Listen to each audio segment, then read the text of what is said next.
वर्षों तक हस्तिनापुर पर शासन किया। जब यदुवंश का विनाश हुआ और भगवान श्री कृष्ण ने अपने देह का त्याग कर दिया, तो पांडवों ने भी सांसारिक मोह छोड़कर स्वर्गारोहण की यात्रा पर जाने का निर्णय लिया। इस यात्रा को महाप्रस्थान कहा जाता है। यह कहानी उनके इस अंतिम सफर और मृत्यु की घटनाओं का वर्णन करती है। महाप्रस्थान की शुरुआत पांडवों ने राजा परीक्षित को हस्तिनापुर का राजपाट सौंप दिया और अपनी पत्नी द्रौपदी के साथ हिमालय की ओर चल पड़े। इस यात्रा में युधिष्ठिर, भीम, अर्जुन, नकुल, सहदेव, द्रौपदी और एक पालतू कुत्ता साथ थे। यह कुत्ता धर्मराज का प्रतीक था, जो युधिष्ठिर की धर्मपरायणता की परीक्षा लेने के लिए उनके साथ था।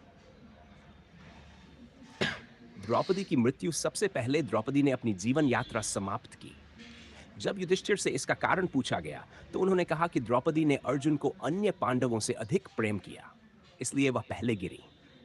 सहदेव की मृत्यु इसके बाद सहदेव गिर पड़े।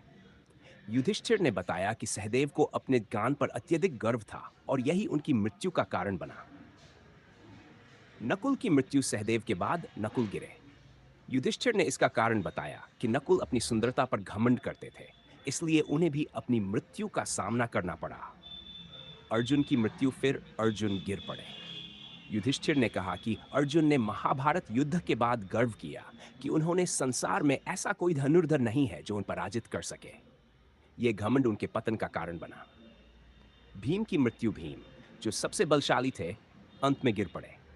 युधिष्ठिर ने कहा कि भीम ने भोजन और शक्ति के प्रति अत्यधिक आसक्ति रखी और कभी-कभी अन्य लोगों की पीड़ा के प्रति असंवेदनशील हो गए।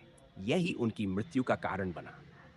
युधिष्ठिर का स्वर्गारोहण आखिर में युधिष्ठिर अकेले रह गए। उनके साथ केवल कुत्ता बचा। वे हिमालय की चोटियों पर चढ़ते रहे। रास्ते में उन्हें इंद्र का रथ लेने आया, जो उन्हें स्वर्ग ले जाने के लिए था। लेकिन कुत्ते को साथ न ले जाने की शर्त सुनकर युधिष्ठिर ने स्वर्ग जाने से मना कर दिया।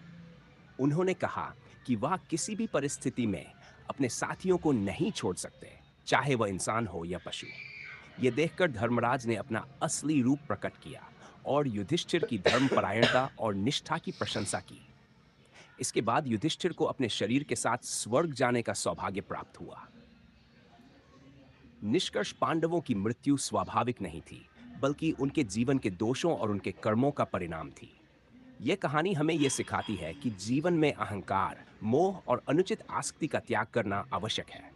अंततः युधिष्ठिर की सच्चाई, धर्म और सहनशीलता ने उन्हें अमर बना दिया।